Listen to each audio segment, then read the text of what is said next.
বিসমিল্লাহির রহমানির রহিম।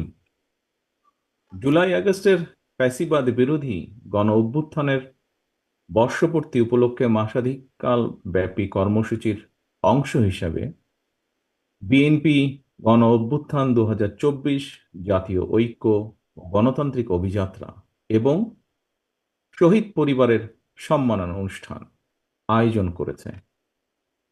বিএনপি আয়োজিত আজকের এই অনুষ্ঠানের সম্মানিত সভাপতি জনাব রুহুল কবির রিজভী, উপস্থিত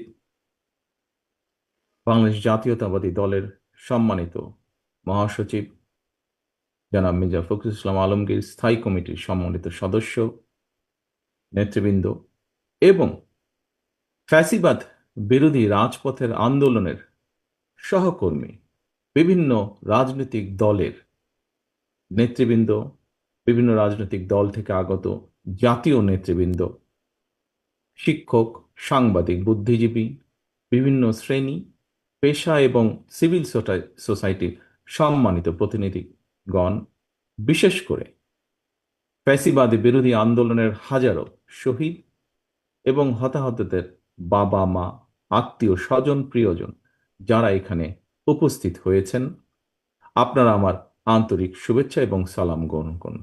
আসসালামু আলাইকুম। আজকের এই অনুষ্ঠানে আমি আমার বক্তব্যের শুরুতেই 52-এর ভাষা আন্দোলন থেকে শুরু করে বাংলাদেশের স্বাধীনতা এবং মুক্তিযুদ্ধ, স্বৈরাচার এবং ফ্যাসিবাদ বিরোধী আন্দোলনের শহীদদের প্রতি জানাই গভীর শ্রদ্ধা। একই সঙ্গে দেশের গণতান্ত্রিক আমি জনগণকে অভিনন্দন জানাই।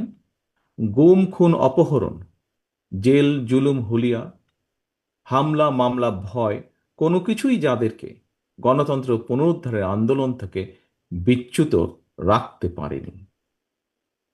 শহীদ পরিবারের সম্মানিত সদস্যবৃন্দ, 2024 সালের 5ই আগস্ট ফ্যাসিস্ট পলায়নের পরক্ষণে আমার দেওয়া প্রথম বক্তব্যে আমি শহীদ পরিবারের মায়েদের এবং সন্তান স্বজনদের প্রতি গভীর শ্রদ্ধা জানিয়ে কয়েকটি কথা বলেছিলাম। ফ্যাসিস্ট পতনের বছর পূর্তি এই অনুষ্ঠানে শহীদ পরিবারের সদস্যদের সম্মানে আমি আবারও খুব সংক্ষেপে আমার 5ই আগস্টের দেওয়া 1 বছর আগের সেই বক্তব্যটির দু একটি কথা উল্লেখ করতে চাই। সেদিন আমি বলেছিলাম, গণ অভ্যুত্থানে যারা তাদের প্রিয় সন্তান হারিয়েছেন, বিজয়ের ঐতিহাসিক এই মুহূর্তে আমি সেই সব মায়েদের প্রতি বিনম্র শ্রদ্ধা জানাই। গত 15 বছরের ফ্যাসিবাদী শাসনকালে এইভাবে অনেক সন্তান তাদের প্রিয়তম পিতা হারিয়েছেন, অনেক স্ত্রী হারিয়েছেন তাদের প্রিয়তম স্বামীকে, গুম, খুন, অপহরণ করে অসংখ্য মায়ের বুক খালি করে দেওয়া হয়েছে। আপনাদের সন্তান স্বজনদের শহীদী মৃত্যু আর ত্যাগ তিতিক্ষায় 5ই আগস্ট আরেকটি বিজয় দেখেছে বাংলাদেশ। শহীদ পরিবারের সম্মানিত সদস্যগণ, 24-এর গণ অভ্যুত্থানে আপনার প্রিয়জন দেশের জন্য, দেশের মানুষের জন্য, গণতন্ত্রের জন্য নিজের জীবন উৎসর্গ করেছেন। একজন শহীদ শুধু আপনার স্বজন নন, তিনি জাতির গৌরব, তিনি মুক্তিকামী মানুষের প্রেরণা।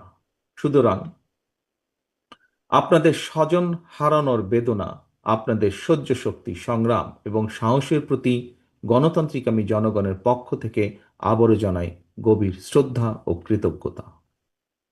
শহীদ পরিবারের সম্মানিত মায়েরা এবং প্রিয় ভাই ও বোনেরা, আজ আপনাদের সামনে আমি এবং আমরা সবাই আবারও একটি প্রত্যয় ব্যক্ত করতে চাই। 1971 সালে বাংলাদেশের স্বাধীনতা অর্জনের যুদ্ধে শহীদ মুক্তিযোদ্ধাদেরকে যেমন বাংলাদেশ ভোলেনি, 2024 সালে দেশ এবং জনগণের স্বাধীনতা রক্ষার যুদ্ধে বীর শহীদদেরকেও বাংলাদেশ কখনোই ভুলবে না। জনগণের রায় বিএনপি রাষ্ট্র পরিচালনার দায়িত্ব পেলে শহীদদের প্রতি শ্রদ্ধা জানিয়ে দেশের বিভিন্ন স্থাপনা, সড়ক কিংবা গুরুত্বপূর্ণ প্রতিষ্ঠানের নামকরণের ইচ্ছে আমাদের আছে।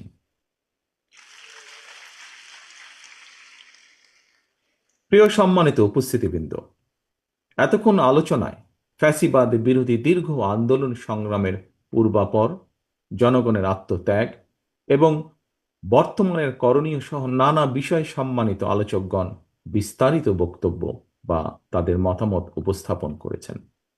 আলোচকদের বক্তব্যে যে সকল বিষয় উঠে এসেছে সেসব বক্তব্য আমি পুনরুল্লেখ করতে চাই না। তবে দেশ এবং জনগণের স্বার্থে যারা বিভিন্নভাবে আত্মত্যাগ করেছেন, তাদের কাঙ্ক্ষিত বাংলাদেশ গড়ার লক্ষ্যে একজন রাজনৈতিক কর্মী হিসাবে আমি শুধু আমাদের কিছু ভাবনা এবং পরিকল্পনা আপনাদের সামনে এবং আপনাদের মাধ্যমে বাংলাদেশের জনগণের সামনে তুলে ধরতে চাই সংক্ষেপে।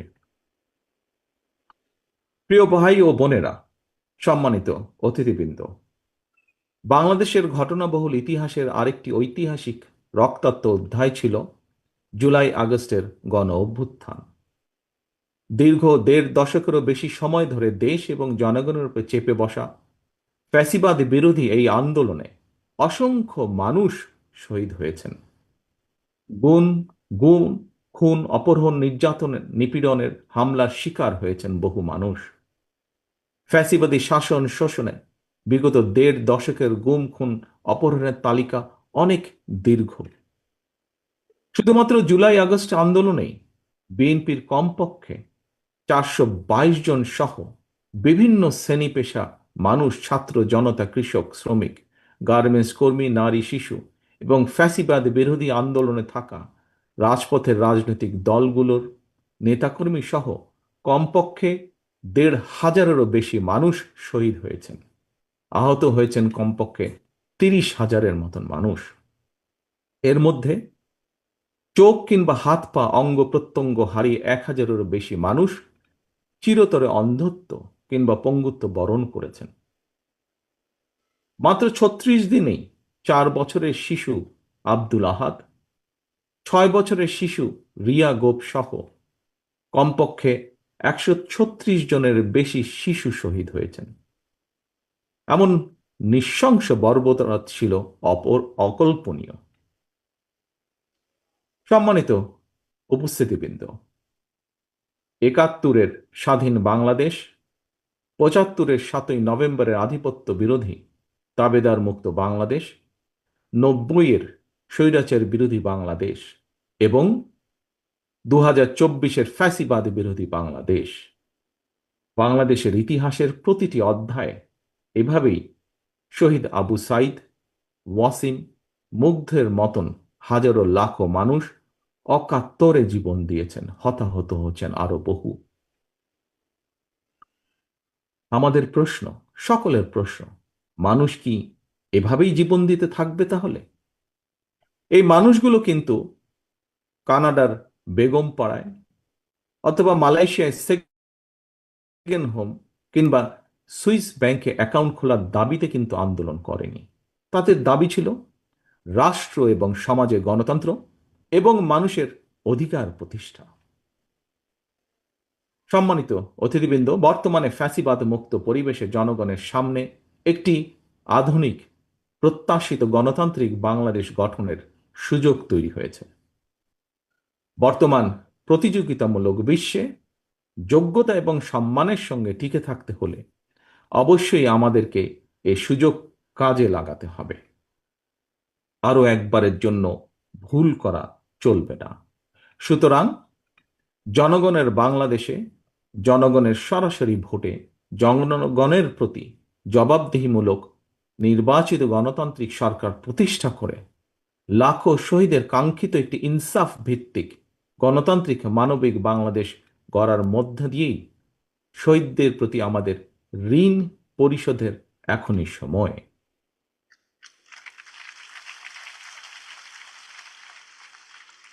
সম্মানিত উপস্থিতিবৃন্দ, একটি দেশের জন্য ৫৪ বছর কম সময় নয়।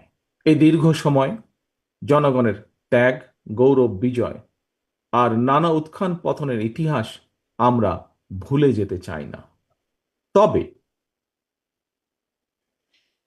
হয়তোবা অযথা বিতর্ক কিংবা কূটতর্কে লিপ্ত থেকে সময় ক্ষেপণের চেয়ে বরং আমরা যারা দেশ এবং জনগণের কল্যাণে রাজনীতি করি আমাদের এবার রাজনীতির অন্যতম প্রধান অঙ্গীকার নিরাপদ কর্ম পরিবেশ এবং নতুন কর্মসংস্থান সৃষ্টির রাজনীতি।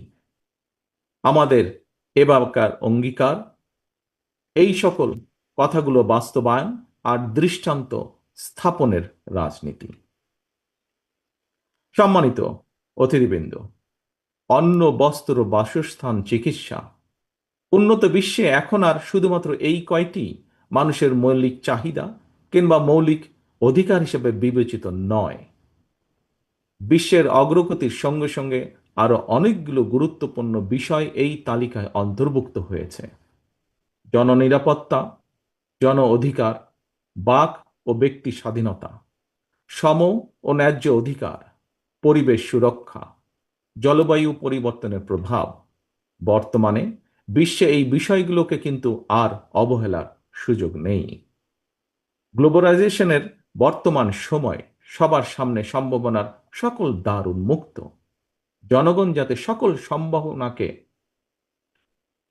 নিজেদের পক্ষে কাজে লাগিয়ে এবং লাগাতে পারে, রাজনীতিবিদ হিসেবে আমাদের অন্যতম প্রধানতম কর্তব্য হচ্ছে বিশেষ করে দেশের তরুণ জনশক্তিকে বা জনগোষ্ঠীকে দক্ষ জনশক্তি হিসাবে উপযুক্ত করে গড়ে তোলা। একই সঙ্গে রাষ্ট্র এবং সমাজে গণতন্ত্র এবং আইনের শাসন নিশ্চিত রাখা। সম্মানিত উপস্থিতিবৃন্দ, দেশের জনসংখ্যাকে দক্ষ জনশক্তি হিসেবে গড়ে তুলতে পারলে এই জনসংখ্যায় জনসম্পদে রূপান্তরিত হবে। এই জনসম্পদই মাধ্যমেই উন্নত বিশ্বে সামনে দৃষ্টান্ত হয়ে উঠতে পারে আমাদের প্রিয় মাতৃভূমি, প্রিয় বাংলাদেশ। এটি শুধু কথার কথা নয়, বরং আমরা যদি ডেমোগ্রাফিক ডিভিডেন্ডের দৃষ্টিকোণ থেকে বিচার করি, তাহলে আমাদের জনসংখ্যাকে জনসম্পদে রূপান্তর করার সকল সুযোগ এবং সম্ভাবনা আমাদের সামনেই বিদ্যমান। এখন শুধু প্রয়োজন সুষ্ঠু নীতিমালা প্রণয়ন এবং বাস্তবায়ন। এবং সেই লক্ষ্যকেই সামনে রেখেই ফ্যাসিবাদ বিরোধী আন্দোলনে আমাদের রাজপথের সহযোগী গণতন্ত্রের পক্ষের রাজনৈতিক দলগুলোর সঙ্গে পরামর্শ করে বিএনপি ৩১ দফা কর্মসূচি প্রণয়ন করেছে। আসন্ন জাতীয় নির্বাচনে বিএনপি জনগণের রাষ্ট্র পরিচালনার দায়িত্ব পেলে জাতীয় সরকার গঠন করে দেশ এবং জনগণের উন্নয়নের প্রতিটি কর্মসূচির বাস্তবায়নের সর্বোচ্চ উদ্যোগ এবং প্রচেষ্টা গ্রহণ করবে। সম্মানিত উপস্থিতিবৃন্দ, একটি দুর্নীতিমুক্ত, নিরাপদ, মানবিক, গণতান্ত্রিক বাংলাদেশ প্রতিষ্ঠার সুমহান লক্ষ্যে দেশের গণতান্ত্রিকামী প্রতিটি ব্যক্তি ও প্রতিষ্ঠান, প্রতিটি রাজনৈতিক দল ঐক্যবদ্ধ। প্রতিটি রাজনৈতিক দলের নিজস্ব দৃষ্টিভঙ্গি এবং কর্মসূচিগত পার্থক্যের কারণে কোনো কোনো ইস্যুতে ফ্যাসিবাদ বিরোধী রাজনৈতিক দলগুলোর মধ্যে অনৈক্য মনে হলেও আমি দৃঢ়ভাবে বিশ্বাস করি জাতীয় স্বার্থে আমরা সবাই এক। হাজারো শহীদের রত্ন স্নাত রাজপথে ফ্যাসিবাদ বিরোধী এই জাতীয় ঐক্য গড়ে উঠেছে। ৫ই আগস্ট এর জ্বলন্ত উদাহরণ। প্রত্যেকটি ইস্যুতে প্রতিটি রাজনৈতিক দলের ঐক্যমত হওয়া জরুরি নয়, তবে অবশ্যই জাতীয় ইস্যুতে জাতীয় স্বার্থে ঐক্যমত থাকাটাই সবচেয়ে বেশি জরুরি। এটি গণতন্ত্রের সৌন্দর্য। আগামী দিনে আর কোনো অপশক্তি যাতে বাংলাদেশকে তাবেদার রাষ্ট্রে পরিণত করার দুঃসাহস না দেখায়, সংবিধান লঙ্ঘনকারী পতিত পরাজিত পলাতক তাবেদার অপশক্তি যাতে আর মাথাচাড়া দিয়ে উঠতে না পারে, দেশ এবং জনগণের স্বার্থের বিরুদ্ধে আর কেউ যাতে অপতৎপরতা চালাতে না পারে, আমি দৃঢ়ভাবে বিশ্বাস করি, আমাদের দল বিএনপি বিশ্বাস করে, এইসব বিষয় ফ্যাসিবাদী বিরোধী জাতীয় ঐক্য অটুট রয়েছে, ভবিষ্যতেও তা অটুট থাকবে ইনশাল্লাহ। সম্মানিত অতিথিবৃন্দ, আমি এবং আমার দল বিএনপি আমরা দেশে গণতান্ত্রিক রাজনৈতিক বিধি ব্যবস্থাকে এমন একটি চিরস্থায়ী ভিত্তির উপরে প্রতিষ্ঠিত করতে চাই, যেখানে রাজনৈতিক দল এবং সরকারের সকল রাজনৈতিক ক্ষমতার নিয়ন্ত্রক থাকবে জনগণ। জনগণই তাদের রাজনৈতিক ক্ষমতা প্রয়োগ করে স্থানীয় সরকার থেকে কেন্দ্রীয় সরকার প্রতিটি পর্যায়ের প্রতিনিধি নির্বাচন করবে। জনগণের নির্বাচিত সরকার জনপ্রত্যাশা পূরণে ব্যর্থ হলে নির্ধারিত মেয়াদের পর সেই সরকার পরিবর্তনের ক্ষমতাও জনগণের হাতে থাকবে। জনগণের রাজনৈতিক ক্ষমতায়ন নিশ্চিত করে এভাবে জনপ্রতিনিধিদেরকে জনগণের মুখাপেক্ষী করে দেওয়া গেলে রাষ্ট্র এবং রাজনীতিতে দুর্নীতি এবং দুর্বার্তনের প্রবণতা কমে আসবে বলে আমি দৃঢ়ভাবে বিশ্বাস করি। সম্মানিত অতিথিবৃন্দ, ফ্যাসিবাদের পতনের পর রাষ্ট্র পরিচালনার দায়িত্ব নেওয়া অন্তর্বর্তীকালীন সরকার জনগণের বাংলাদেশে জনগণের সরাসরি ভোটে জনগণের কাছে জবাবদিহিমূলক সরকার প্রতিষ্ঠার জন্য জাতীয় নির্বাচন অনুষ্ঠানের লক্ষ্যে সক্রিয় রয়েছে। একই সঙ্গে রাষ্ট্র ও রাজনীতির সংস্কার কার্যক্রমের পাশাপাশি বিতাড়িত ফ্যাসিস্ট বিচার কার্যক্রমও শুরু করেছে। রাষ্ট্র এবং রাজনীতিতে সংস্কার এবং বিচার কার্যক্রম চলমান প্রক্রিয়া। রাষ্ট্র এবং সমাজে গণতন্ত্র এবং আইনের শাসন নিশ্চিত রাখার স্বার্থে জনরায় নির্বাচিত ভবিষ্যৎ গণতান্ত্রিক সরকারও অন্তর্বর্তীকালীন সরকারের শুরু করা কার্যক্রম অব্যাহত রাখবে আমি দৃঢ়ভাবে বিশ্বাস করি। সুতরাং একটি ইস্যুকে আরেকটি ইস্যুর সঙ্গে শর্তের বেড়াজালে আবদ্ধ না করে ফেলা যৌক্তিক বলে গণতান্ত্রিক আমি জনগণ বিশ্বাস করে বা মনে করে। প্রিয় রাজনৈতিক নেতৃবৃন্দ, প্রিয় রাজনৈতিক সহকর্মীবৃন্দ, অন্তর্বর্তীকালীন সরকারের সংস্কার কার্যক্রমে বিভিন্ন রাজনৈতিক দল চিন্তাভাবনা করেই সংস্কার প্রস্তাব দিয়েছেন। আমি দৃঢ়ভাবে বিশ্বাস করি দেশ এবং জনগণের কল্যাণে প্রতিটি রাজনৈতিক দলই যার যার বিবেচনায় উত্তম প্রস্তাবটাই উপস্থাপন করেছেন। তবে প্রস্তাব ভালো হলেও সকল প্রস্তাব বাংলাদেশের প্রেক্ষাপটে বা বর্তমান প্রেক্ষাপটে বাংলাদেশের জন্য উপযোগী কিনা সেটি বিবেচনা করার জন্য আপনাদেরকে আমি বিনীত আহ্বান জানাব। কোনো কোনো রাজনৈতিক দল সংখ্যানুপাতিক নির্বাচনী ব্যবস্থার দাবি তুলেছেন। বিশ্বের কোনো কোনো দেশে সংখ্যানুপাতিক নির্বাচনী ব্যবস্থার বিধান রয়েছে, তবে বাংলাদেশের বিদ্যমান বাস্তবতায় এবং ভৌগোলিক রাজনৈতিক প্রেক্ষাপটে এই মুহূর্তে বাংলাদেশের জন্য এই ব্যবস্থাটি কতটুকু উপযোগী অথবা উপযোগী কিনা সেটি গুরুত্বের সঙ্গে ভেবে দেখা জন্য আমি সকলের প্রতি অনুরোধ রাখব। বাংলাদেশের গণতান্ত্রিক বিধি ব্যবস্থাকে শক্ত ভিত্তির উপর প্রতিষ্ঠিত রাখতে হলে, বাংলাদেশকে তাবেদার মুক্ত রাখতে হলে এই মুহূর্তে জনগণের ঐক্য সবচাইতে বেশি প্রয়োজন।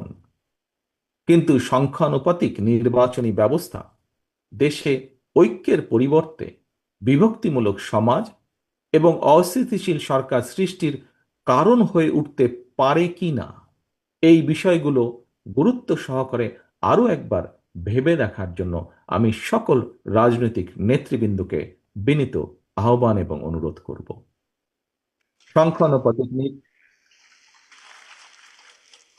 সংখ্যানুপাতিক নির্বাচনী ব্যবস্থার আড়ালে পুনরায় দেশের রাজনীতিতে নিজেদের অজান্তেই পতিত পরাজিত পলাতক ফ্যাসিস্ট অপশক্তির পুনর্বাসনের পথ সুগম করে দেওয়া হচ্ছে কিনা এই বিষয়টিও আমাদের প্রত্যেকের অত্যন্ত সিরিয়াসলি ভাবা দরকার।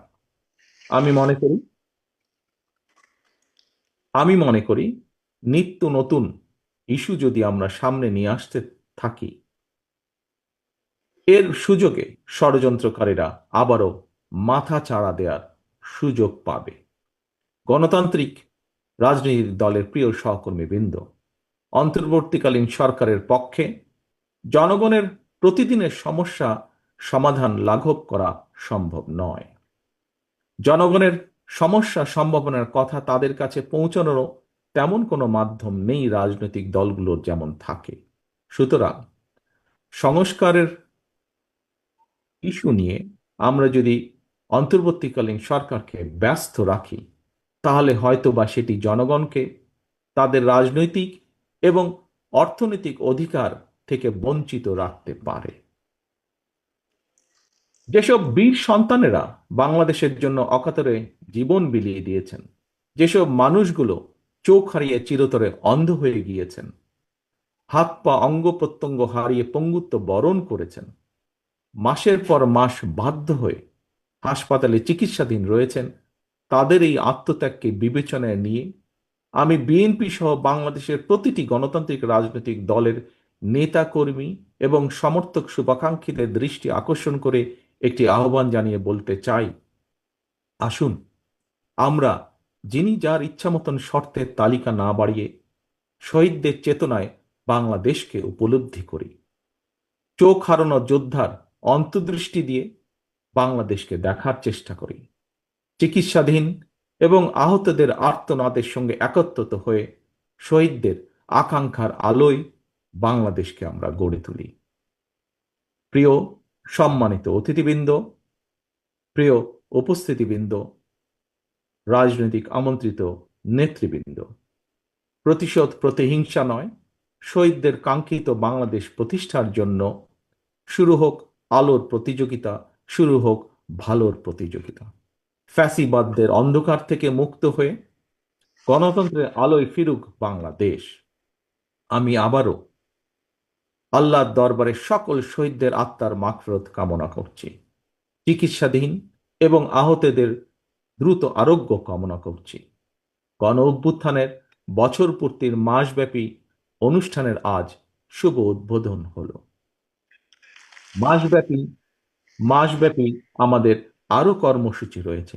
এই সকল কর্মসূচিগুলো সুন্দরভাবে সফলভাবে অনুষ্ঠিত হোক সেই কামনা করে অনুষ্ঠানের উদ্বোধন ঘোষণা করছি। একই সাথে আজকের প্রথম দিনের এই অনুষ্ঠান সফল করার জন্য যারা কষ্ট করেছেন, এই আয়োজকদের সকলকে, আজকের এই অনুষ্ঠানের বা এই কমিটির যে আহ্বায়ক আছেন তাকে সহ প্রত্যেকটি কর্মী যারা কষ্ট করেছেন, যারা সফল করেছেন, ঘরের ভেতরে এবং ঘরের বাইরে প্রতিটি মানুষকে আমি জানাই আন্তরিক ধন্যবাদ। সকলের সুস্বাস্থ্য কামনা করে আমাদের প্রত্যাশিত বাংলাদেশ গড়ে তোলার প্রত্যাশা রেখে সকলের কাছে বিদায় নিয়ে আমার বক্তব্য শেষ করছি। আল্লাহ হাফেজ। বাংলাদেশ জিন্দাবাদ। বাংলাদেশ জাতীয়তাবাদী দল জিন্দাবাদ।